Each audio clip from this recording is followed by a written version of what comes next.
Congo Réveil Info, la vérité. Abonnez-vous. Prenez place vers l'avenir.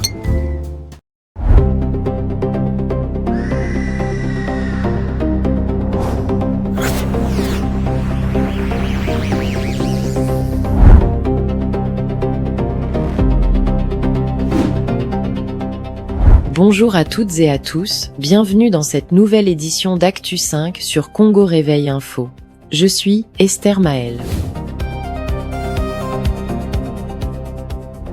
Aujourd'hui, nous revenons sur une affaire qui continue de faire grand bruit, aussi bien en République démocratique du Congo qu'en Europe, celle de Jean-Jacques Wando Omanyundu, expert militaire belgo-congolais, anciennement détenu à Kinshasa.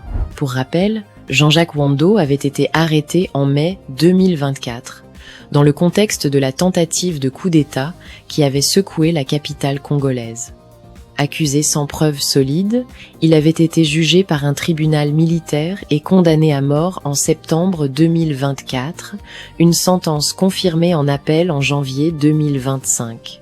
Cette condamnation avait soulevé une vague d'indignation en Belgique et au sein des institutions européennes, qui dénonçaient un procès politique marqué par de graves irrégularités.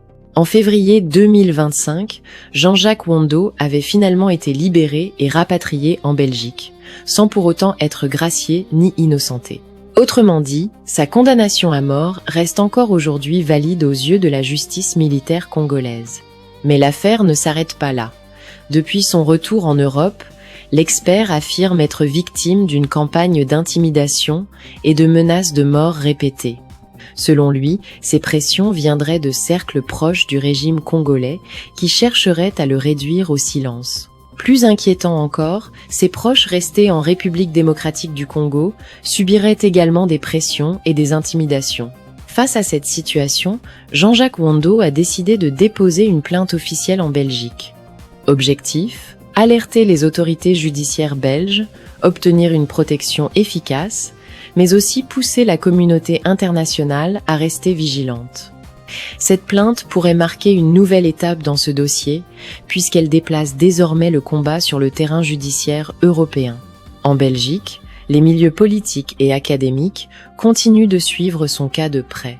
Le Parlement européen, rappelons-le, avait adopté une résolution dès janvier dernier, condamnant fermement la condamnation à mort et exigeant sa libération immédiate. Aujourd'hui, cette même pression diplomatique pourrait s'amplifier, car l'affaire dépasse désormais la question de sa détention.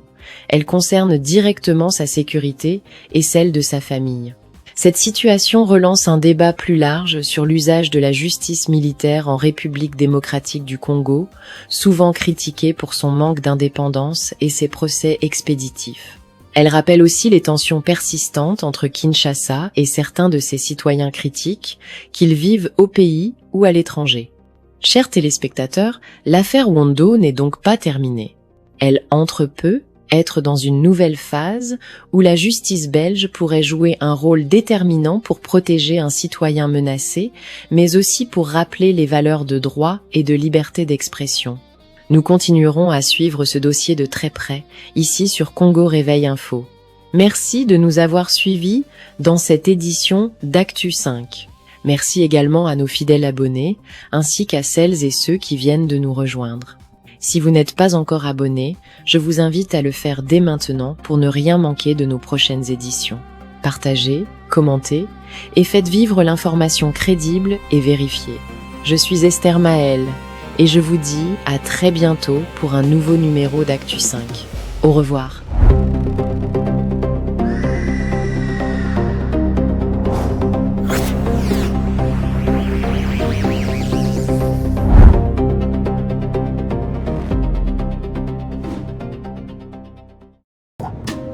Congo Réveil Info, la vérité.